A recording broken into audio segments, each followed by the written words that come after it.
Hello everyone, welcome back to my channel. मैं हूँ श्रेया भटनागर और आज मैं लेके आई हूँ शॉर्ट हैंड डिक्टेशन। ये मैं आप लोग को बता देती हूँ कि मैं कहाँ से मैटर उठाती हूँ। मैं दैनिक जागरण से लेती हूँ। संपादकीय वाला जो मैटर होता है वो मैं पैराग्राफ लेती हूँ पूरा। जिनके पास पेपर अवेलेबल है तो वो लोग पेपर में से अपना चेक कर सकते हैं, उनको बहुत ही ईजी पड़ेगा चेक करना। और बाकी के लिए तो मैं ये इमेज लगा ही देती हूँ, तो आप लोग इससे इमेज चेक कर सकते हैं, अपना मैटर चेक कर सकते हैं। तो अब बस यही मुझे बताना था कि मैं मैटर दैनिक जागरण से लेती हूँ। अब मैं अगले 5 सेकंड के बाद डिक्टेशन स्टार्ट करूँगी, तो प्लीज़ आप लोग रेडी रहिएगा।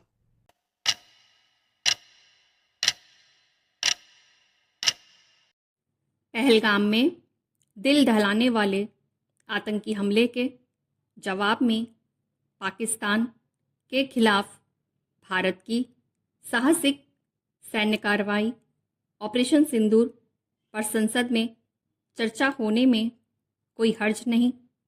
लेकिन प्रश्न यह है कि आखिर विपक्ष अपने सवालों के जरिए सरकार से क्या जानने की कोशिश करेगा।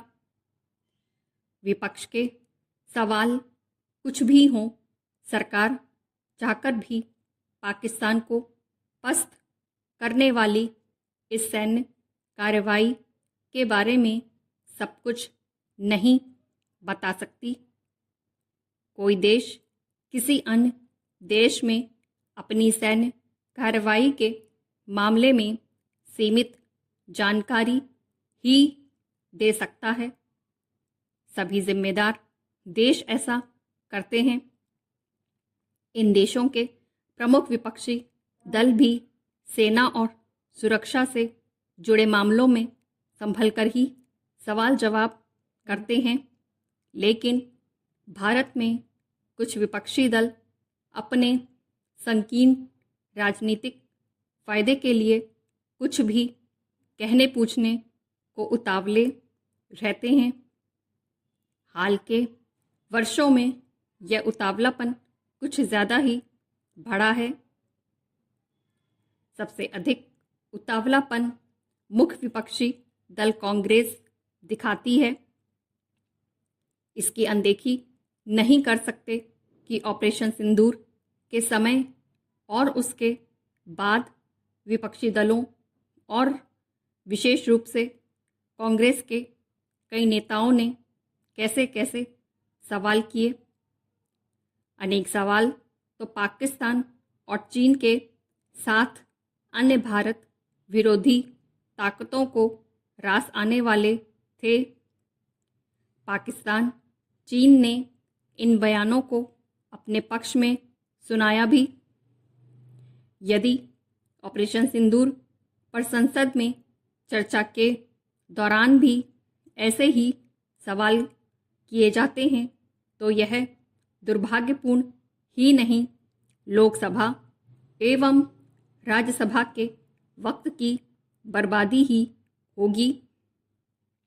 कहना कठिन है कि दोनों सदनों में ऑपरेशन सिंदूर पर 16-16 घंटे की चर्चा के दौरान क्या कुछ कहा, पूछा और बताया जाएगा। जानने के अधिकार, देश की सुरक्षा आदि के नाम पर विपक्ष ऑपरेशन सिंदूर पर संसद में कैसी भी चर्चा करे, यह साफ है कि अब उसका जोर हंगामा करके जनता का ध्यान अपनी ओर खींचने का रहता है। भले ही इस कोशिश में सदन में चलने ना पाए। संसद में विपक्ष के कई नेताओं के रवैये से यह बिल्कुल भी नहीं लगता कि वे अपनी ओर से उठाए गए मुद्दों को लेकर गंभीर हैं। वे संसद के बाहर भीतर जिन अनेक मुद्दों पर हंगामा कर रहे हैं, उनमें एक बिहार में मतदाता सूची के सत्यापन का है। सुप्रीम कोर्ट ने इस सत्यापन पर रोक लगाने से मना कर दिया, पर अनेक विपक्षी नेताओं को लगता है कि बिहार में मतदाता सूची के पुनरीक्षण से लोकतंत्र खतरे में पड़ गया है। विपक्ष को सुप्रीम कोर्ट का दृष्टिकोण भी रास नहीं आ रहा है। यह तब है जब चुनाव आयोग ने पाया कि बिहार में कई लाख लोग गलत तरीके से मतदाता बने हुए हैं। उसे तो यह भी लग रहा है कि घुसपैठिए भी वोटर बन गए हैं। इस सब के बावजूद विपक्ष हंगामा कर रहा है। वह सुप्रीम कोर्ट के फैसले की भी प्रतीक्षा नहीं करना चाहता।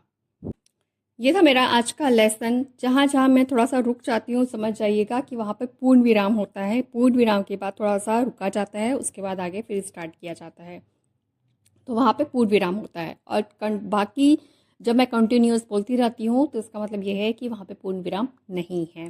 तो ये चीज़ अगर जिनको नहीं पता है, ये मैं उनके लिए बता रही हूँ। बाकी मेरी समझ से जितने भी लोग शॉर्ट हैंड डिक्टेशन लेते हैं उन सबको पता ही होगा कि जब पूर्ण विराम आता है तो वहाँ पे लास्ट में फिर थोड़ी देर रुका जाता है, फिर आगे कंटिन्यू किया जाता है। तो इस तरीके से मैं दे रही हूँ डिक्टेशन। अगर आपको कहीं कोई दिक्कत परेशानी लग रही हो, कहीं कोई कमी लग रही हो तो मुझे कमेंट करिएगा। मुझे आप सजेस्ट कर सकते हैं कि मुझे क्या इम्प्रूव करना है अपने में, वो भी आप मुझे कमेंट करके बताइएगा।